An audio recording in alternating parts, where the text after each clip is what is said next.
व्यासपीठावर बसलेल्या हरिभक्त परायण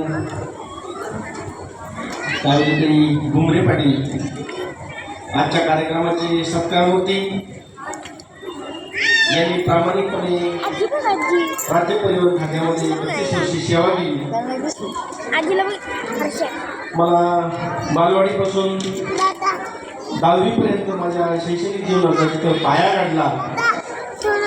अशा वडेकर कुटुंबातले माझे सोपान मामा यांचा आज सेवानिवृत्तीचा हा सोहळा.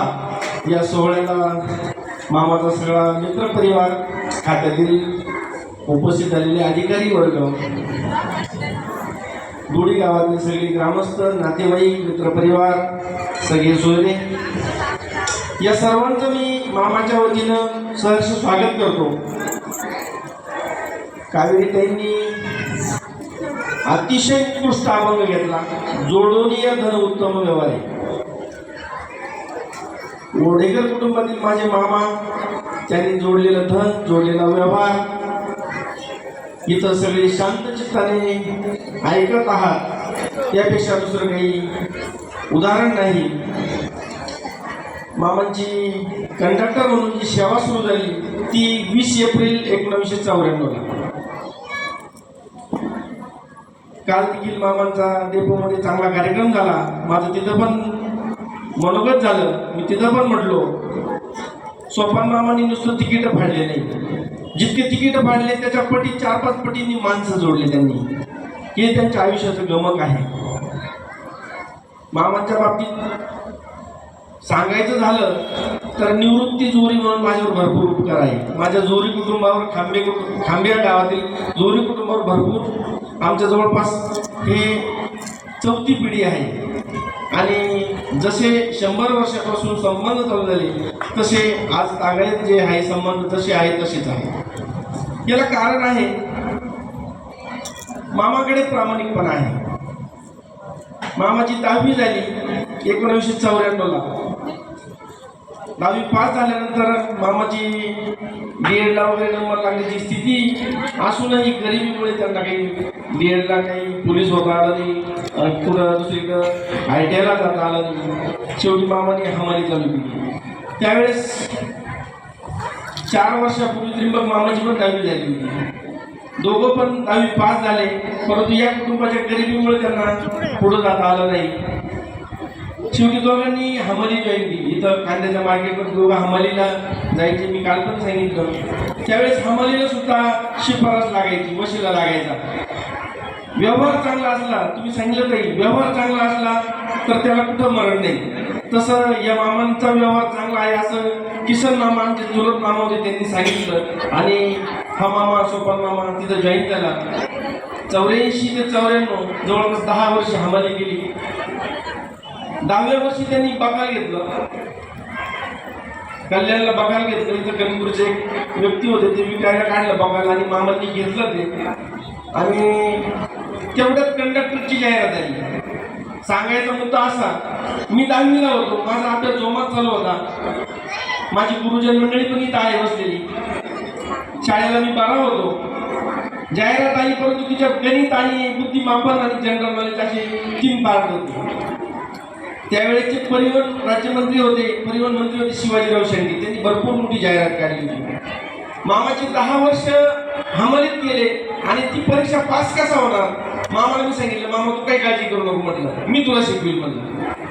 माझा 10वीचा अभ्यास आणि माझी परीक्षा, मामाचा पण मी अभ्यास घेतला सोबत. मामाचा जानेवारीमध्ये पेपर झाला, माझा मार्चमध्ये पेपर झाला. मी उन्हाळी सुट्टीला माझ्या गावाला निघून गेलो. गावाला निघून गेल्यानंतर अक्षय तृतीयाला तिकडे दादा एका लग्नाच्या निमित्तानं आजोबा आमचा, मी आर्यकार्यच करायचो दादाला, यांना पण आर्यकार्यच करतो.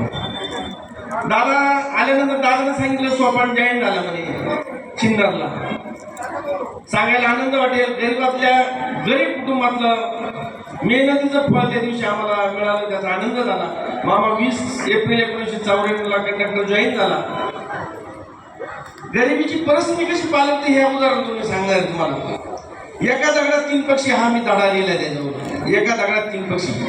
पहिलं यश मिळालं मामाला कल्याणला असलेलं बकाल त्र्यंबक मामाच्या नावावर केलं. दुसरा फायदा झाला, मी तिकडून खांब्यावरून इथं आलो 15 दिवसांनी माझा इथं निकाल लागला.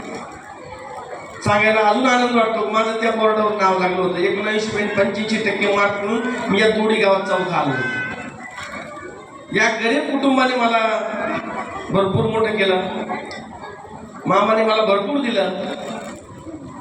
सरांनी सांगितलं का निवृत्ती बोलेल, मामा पण मला बोलेल, मला बोलावंच लागेल, कारण मी कालपासून इथं आहे. माझ्या घराचाच कार्यक्रम आहे. मी मामाने आणि मला कधीच अंतर दिलं नाही.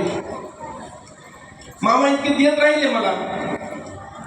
माझी MSc अगदीपर्यंत त्यांनी बारीक सारीक मला मदत करत गेले. MSc नंतर मला नोकरी लागेना. मामाने मला बोलून घेतलं धुळीला. 2च महिने मी बेरोजगार होतो. मामा म्हणे निवृत्ती असं कर, तुला PhD ला पैसे देतो म्हणे. मी PhD कर म्हणे, पुढचं शिक्षण 3 वर्ष. परंतु मला 2 महिन्यात ग्रामसेवकची नोकरी लागली. योगायोगाने माझा पण मार्ग मोकळा झाला. मामाला पण नोकरी लागलेली होती. नंतर कालांतराने या रेल्वेच्या खात्यातले जे बॅच बिल्ले ते पण लालू प्रसाद यादव यांनी त्र्यंबक मामाच्या नोकरीला ग्रीन सिग्नल मिळाला. आणि 3 माणसं, मला तर वाटतं त्र्यंबक मामा लग्नानंतर जो 25 वर्षांनी नोकरी लागला सरकारी. हे प्रामाणिकपणाचं उदाहरण आहे. मामा किती जिद्दी हे एका उदाहरण सांगणार आहे तुम्हाला. मी आता 7वीला होतो. या उदाहरणातून बोध घेतला पाहिजे आपण समाजाने. मी 7वीला होतो. माझ्या हिरा मावशीचं लग्न जमलं होतं. त्र्यंबक मामा त्यावेळेस मिलिटरीत लागला होता. मिलिटरीत म्हणजे ते पॅरामिलिटरी फोर्स असतो, कमी पगारावरची नोकरी आणि फॅसिलिटीज अशा रेग्युलर मिलिटरीच्या नव्हत्या. अचानक मामाचं पत्र आलं तिकडून. इराक-इराणचं युद्ध पेटलेलं होतं. आपल्या सारखंच 1991ला युद्ध पेटलं. जानेवारीचा 21 जानेवारीची तारीख धरली होती. 8 दिवसापूर्वी पत्र आलं की मला लग्नाला येता येणार नाही. सगळी जबाबदारी सोपान मामावर होती. नवरदेवाकडून निरोप आला का आम्हाला बँजो पार्टी पाहिजे, नाशिकचं वराडे म्हणे. आमचे काका बसलेले इथं. तर मामाने एकदम अप्रतिम बँजो पार्टी लावली होती. आणि सांगायला आनंद वाटतो की मामानं सगळं लग्न वाटं लावलं. मी माझ्या तडजोड्या पुस्तकात कन्यादान केलं भावानं हा एक धडा लिहिलेला आहे. सांगायला विशेष वाटतं, मामानं जे लग्न बहिणीचं वाटं लावलं त्यावेळेस मामाचं वय होतं 23 वर्ष फक्त. एवढी मोठी जबाबदारी त्यावेळेस मामाने पेलली. इतका जिद्दी माझा मामा. मामाचं वेळापत्रक इतकं तंतोतंत. जेव्हा मामा कांद्याच्या हमालीला यायचा तेव्हा इथं मोठी शाळा होती कौलाची, मी तर असायचो. नंतर हायस्कूलला गेलो. मामा मला सायकलवरून घेऊन यायचा आणि तो त्याच्या हमालीला जायचा, मी माझ्या शाळेवर जायचो. परंतु मी जेव्हा शाळेत असायचो तेव्हा मला पाठीवर म्हणजे बोकांडी गोणी घेतलेला माझा मामा दिसायचा. दोन्ही मामा माझे हमाली, परंतु नशिबाला चांगली साथ दिली. मला पण नंतर 7-8 नोकऱ्या मिळाल्या.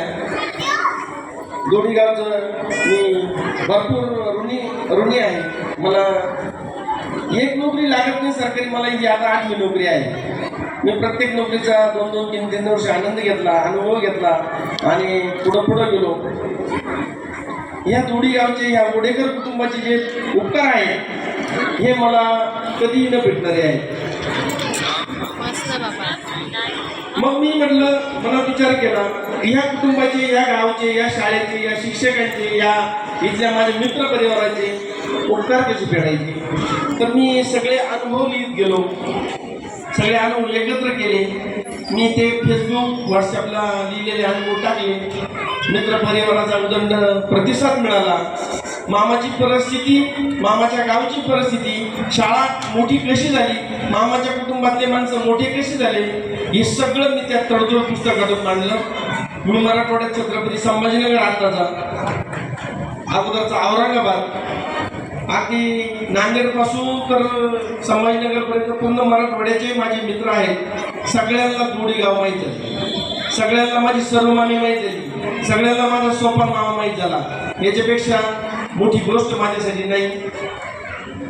हा खरं तर आजचा अभिष्ट चिंतनाचा दिवस. ताई, मला 3 अभंग एकदम चांगले आवडतात. तुम्ही जो सांगितला तो जोडून धन उत्तम व्यवहार आहे. दुसरा आहे, आम्ही जातो आमच्या गावा आमचा रामराम घ्यावा, आता कायचे येणे जाणे इथेच गुंतले बोलले. हा जो प्रवास महाराजांनी सांगितला आहे, हा प्रवास आपण मृत्यूकडे चाललेला प्रवास आहे. जास्त बोलायचा या व्यासपीठावर अधिकार नाही, परंतु मृत्यूकडे चाललेल्या व्यासपीठावर हे सर्वात मोठं जंक्शन म्हणजे सेवानिवृत्ती जंक्शन आहे. आपण सेवानिवृत्त कसं आणि कोणत्या परिस्थितीत झालो. आपण आपला एक ग्रामीण भागातली म्हण आहे, ऊसातून जायचं पण पाचट लावून द्यायचं नाही. तर मामाने अजिबात आम्हाला असं पाचट लागून दिलं नाही, कुठं खर्चटलं नाही, कुठं काहीच नाही. सांगायचं तात्पर्य दुसरं, नोकरीमध्ये अनेक बला येतात, अनेक अडचणी येतात, अनेक आपत्ती येतात आणि ती आपत्ती